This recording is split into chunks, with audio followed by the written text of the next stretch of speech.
You are looking at a backyard smaller than a parking space. 3 hens, 1 compact coop, and it produces over 1,000 eggs a year, quietly, without a single rooster, on a budget that won't even cover your weekly coffee habit. Right now, in cities from Portland to Brooklyn, families are doing it without breaking a single zoning law. Most people think you need a farm, but the math changes the moment you learn these 3 things. The exact footprint these birds need, the breeds that thrive in a tiny yard, and the legal loophole that already exists in your city code. And once you know them, you'll never look at a parking space the same way again.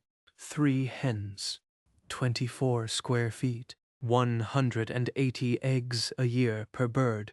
That's the math that makes this possible. And it's legal because most city codes already permit it, if you know where to look.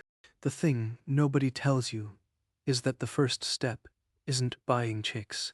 It's finding one sentence in your municipal code that changes everything.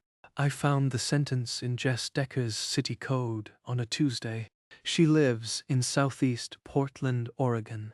Her entire yard is 412 square feet, smaller than a standard parking space, which is 480. She keeps 3 hens in a coop that occupies 24 square feet inside, with a 48 square foot run bolted to the side. That's 72 square feet total, the footprint of a queen-sized mattress. When I stood in her yard, I could touch the house wall with one hand and the property line fence with the other. She opened the coop door, and 3 black Australorp walked out. Quiet birds. No rooster, no noise complaint in 5 years. She handed me a warm egg and said, "This one cost me about 11 cents to produce." The grocery store down the street was charging $7 a dozen. Do the math on that. 11 cents versus 58 cents per egg, and you start to see why city councils across the country have been quietly rewriting animal ordinances over the last decade. Most cities now permit between 2 and 4 hens by default. No permit needed, but only if there is no rooster. Roosters are outlawed in nearly every municipality, and the birds cannot run at large. They need a secure enclosure that sits a certain distance from the property line. The distance could be as little as 10 feet or as much as 90, depending on where you live. Jess's code said 10 feet. She had 11. She built the coop on a Saturday with $300 of lumber and hardware cloth. The whole thing is mobile. It rolls on wheels. She moves it across the yard so the birds get fresh grass, and the waste never accumulates. The system works so quietly that her next-door neighbor only found out about the hens in year 3. And here is where most people burn out before the first egg is ever laid. The breed you pick matters more than the coop, more than the feed, more than the feed, more than the city ordinance. Pick the wrong breed, and you will deal with noise, aggression, broken eggs, and a bird that stops laying the moment the days get short. But pick the right one, and you get a docile hen that produces nearly an egg a day, even in a dark Oregon winter, and never makes a sound louder than a soft purr. The most popular backyard chicken breed in America is a terrible fit for a tiny yard. And the reason is something hatcheries have been actively hiding from you since the backyard chicken boom started. The most popular backyard chicken breed in America is the Rhode Island Red. Walk into any farm supply store in late spring, and the bins are full of them. They were bred to be egg-laying machines. They pump out nearly 300 eggs a year, and they are one of the worst choices for a tiny yard. Here is what the hatcheries will not tell you. Rhode Island Reds are loud. They are territorial. They are the most likely to scream long before dawn when they feel the coop is too cramped. And cramped is exactly what a small yard guarantees. A red will pace the run, peck at the other hens, and draw noise complaints from neighbors who didn't even know you had birds. The hatcheries keep the bins full, because reds are cheap to raise, the chicks look healthy, and customers grab them first. But for the micro-flock keeper on a tenth of an acre, there are exactly 3 proven breeds that will produce roughly an egg a day per bird, make almost no sound, accept confinement without stress, and keep laying deep into winter. Jess chose Australorps. Black, glossy, medium-sized. They hold the world record for egg production. 364 eggs in 365 days, set by a single hen in Australia in 1922. And they are so quiet, you can stand next to the coop and not hear a peep. The second breed is the buff Orpington, golden, heavy, so docile they sit in your lap if you let them. They produce around 200 eggs a year, and stop laying only when the freeze is brutal. But their calm temperament means they tolerate a tighter enclosure without flipping into aggression. The third breed, almost no one talks about, is the sex link, a hybrid that lets you identify male from female chicks the moment they hatch by their color. Red sex link hens lay large brown eggs and never ever grow into roosters. In a city where one rooster means a citation, a fine, and a forced removal, that guarantee is worth everything. Now, before you pick up 3 chicks on impulse, there is a financial trap hidden in plain sight that turns a money-saving operation into a loss within the first 90 days. The Agriculture Institute studied this. Feed accounts for 65 to 75% of the cost of producing a single egg. A laying hen eats about 120 grams of feed a day. 3 hens, that's 360 grams, nearly a bag of feed a month. And most new keepers walk into the farm supply store and grab the expensive organic layer feed with extra calcium, extra grit, extra everything. You do not need it. A 16% protein layer pellet with oyster shell on the side is sufficient, and you can slash that feed bill by 40% if you do what Jess does. She runs her coop on wheels across the grass. The hens forage for bugs, greens, and seeds. She supplements with kitchen scraps, wilted lettuce, carrot, peels, apple cores. The result is an egg that costs her 11 cents to produce, not the 30 cents the standard retail feed bag produces. This is the part where most guides stop. They tell you the breed, the coop size, the feed hack, and they call it done. But there is a second hidden layer to the space math that changes how many hens you can legally keep. And it is buried inside the ordinance language of every major city. It involves bantam chickens, birds that are half the size of standard breeds, and the legal loophole that makes them count differently against your limit. Bantams are not just miniature chickens. They are separate breeds. Silkies, Belgian duckles, Japanese bantams. They lay smaller eggs. 2 bantam eggs equal 1 medium egg, but they need only 1 to 2 square feet of coop space per bird. And in many municipal codes, 1 standard chicken is defined as equal to 3 bantams. So if your city allows 4 standard hens, you could legally keep 12 bantams. 12 quiet, compact birds that together lay the equivalent of 6 large eggs a day. I found this language inside the ordinance briefs prepared by the University of Missouri Extension for urban poultry keepers. Most people never see it. The city clerks don't advertise it. But once you know the definition, the math shifts completely. And yet even with perfect breeds, perfect feed, and perfect legal standing, the single biggest reason small yard flocks fail has nothing to do with the birds. It has to do with the neighbors, and the hatcheries have been shipping a ticking time bomb in each box that destroys the neighbor relationship before the first egg is laid. I'll show you exactly what it is and how to stop it before it hatches. The bomb is this. Most feed stores and hatcheries sell chicks straight run. Straight run means unsexed. The bins are labeled, but most new buyers do not know what it means. It means the box of 6 chicks you take home has a 50% chance of containing 3 roosters, in a city that bans roosters outright. 3 roosters is not just a violation. It is 3 separate noise complaints waiting to happen.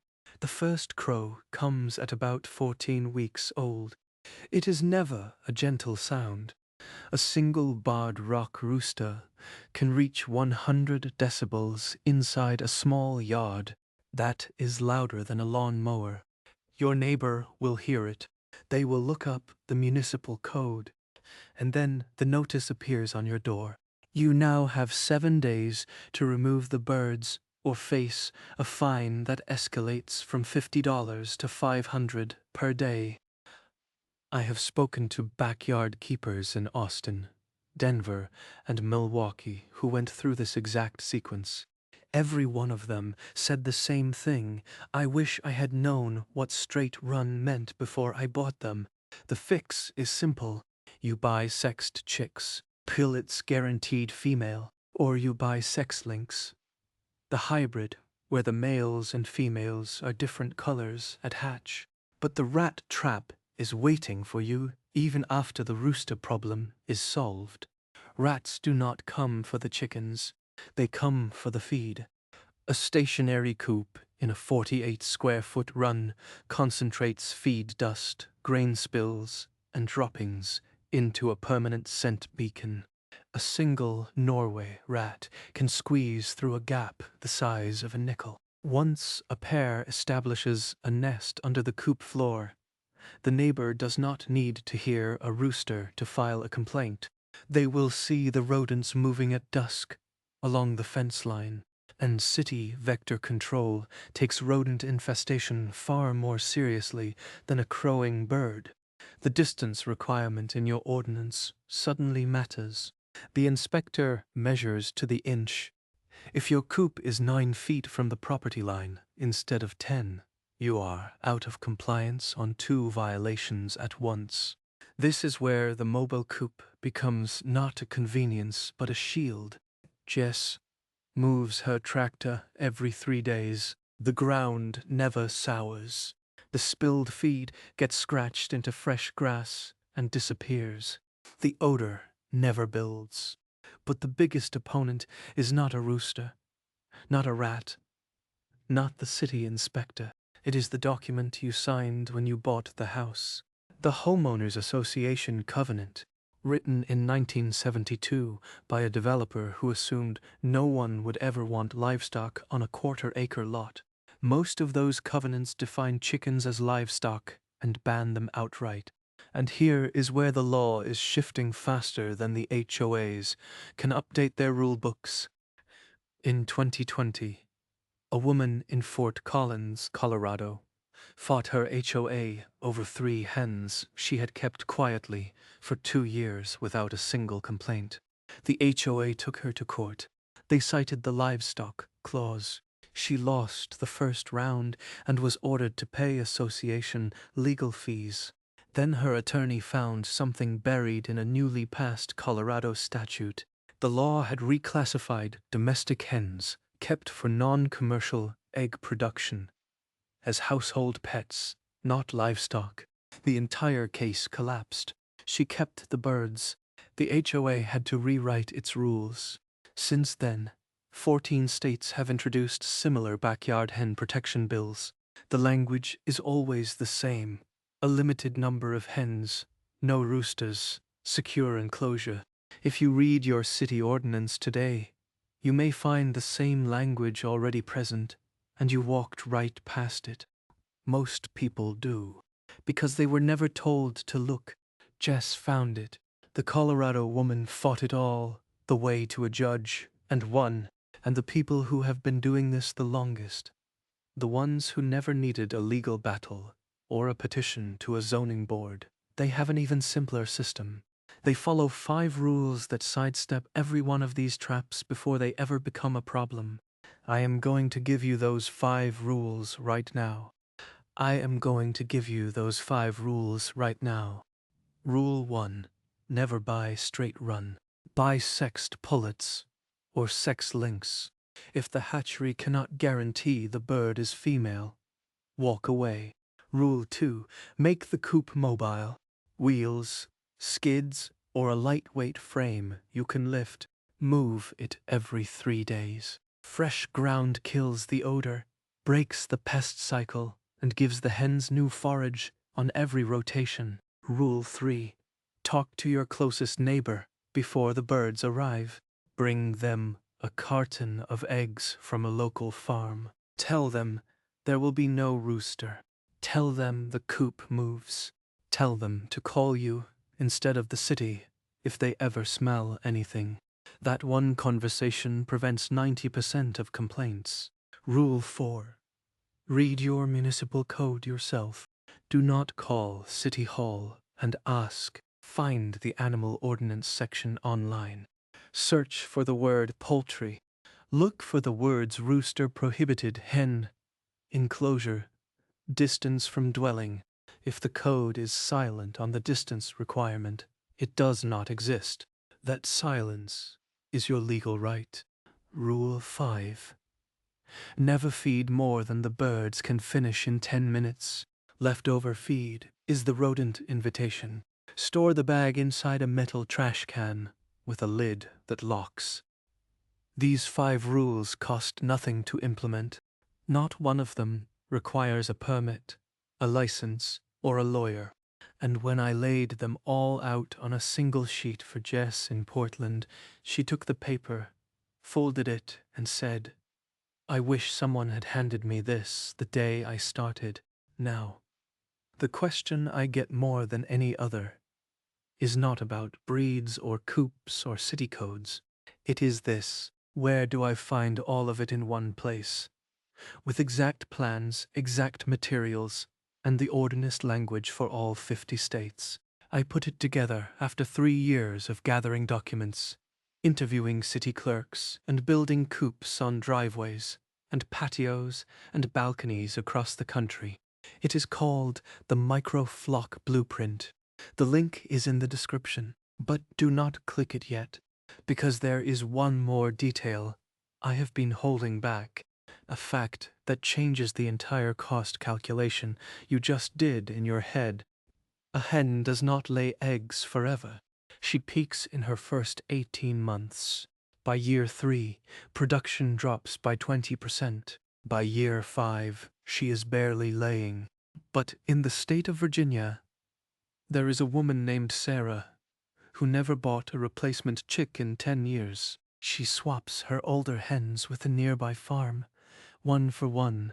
The farm gets a calm, broody bird to sit on fertilized eggs. She gets a young pullet ready to lay. No money, no shipping, no hatchery.